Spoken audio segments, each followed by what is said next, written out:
On a tourné les 2 films l'un à la suite de l'autre. Donc c'était complètement incroyable au niveau de l'emploi du temps. Je ne sais pas comment ils ont fait ça pour regrouper tous les acteurs. Il y a des acteurs qui sont quand même des acteurs, des superstars et tout ça. Donc c'était... Voilà, moi en tant que Frenchie, en tant que gardien de la galaxie, d'avoir accès à cet univers-là et de tourner avec des acteurs incroyables comme Robert Downey Jr. ou Mark Ruffalo et tout ça, c'était incroyable.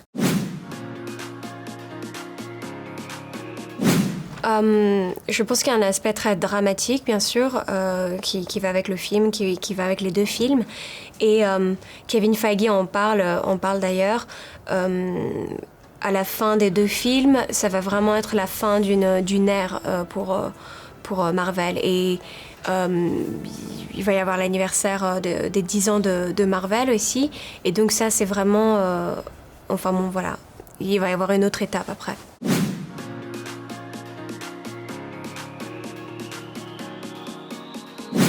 Bien sûr que c'est quand on tourne avec Hulk, c'est Mark Ruffalo qui porte un espèce d'énorme truc sur lui pour qu'on ait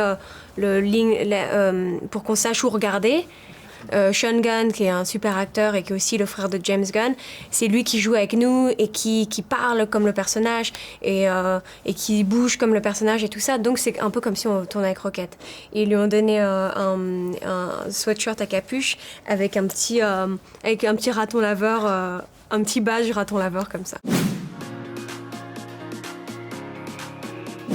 Je pense qu'elle a un petit peu plus confiance en elle. Mais bon, elle est toujours un peu étrange et à côté de la plaque, en quelque sorte. Mais je pense que le personnage apporte un peu de comédie, un peu d'innocence. Et aussi, ses super pouvoirs sont quand même importants dans le film.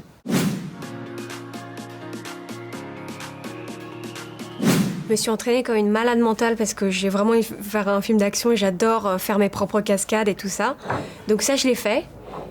Mais en fait, mon personnage n'a pas vraiment besoin de se battre parce que avec ses pouvoirs, elle n'a même pas besoin de donner un coup de pied ou de donner un coup de poing parce qu'elle touche quelqu'un et elle peut changer les émotions.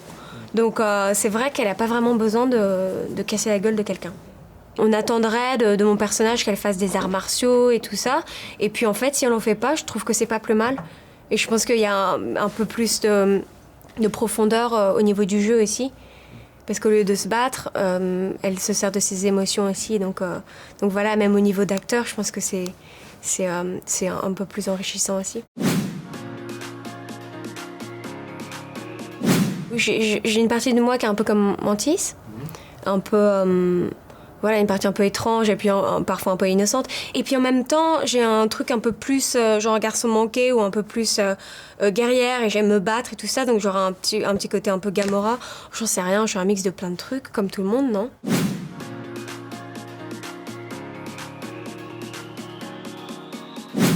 Oh oui. Je sais pas si vous avez vu Black Panther, mais les personnages féminins sont incroyables dedans. Donc... des personnages drôles, intelligents, durs, forts, qui se battent et tout ça. Et c'est vraiment varié. Et au niveau, au niveau du casting, c'est sûr qu'il y a des gens de toutes les origines dans tous les films Marvel. Et ça, c'est génial. Et c'est pour ça que, il y a des années, quand je regardais les films Marvel, je pouvais me mettre à la place des personnages aussi parce qu'ils étaient d'origines différentes. Et c'était pas le cas dans pas mal de films d'ailleurs.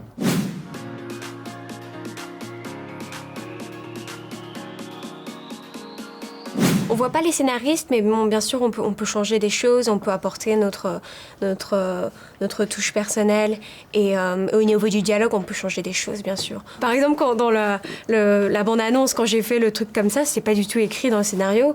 Et c'était pas du tout prévu. Et j'ai dit au réalisateur, oh, je pense que ce serait bien qu'elle dise au revoir à Thor et tout ça. J'étais sûre que ce serait pas dans le film. Je me dis, c'est le genre de truc qui sera coupé, bien sûr, pas intéressant. Ou anecdotique, et puis en fait c'était dans la bande-annonce.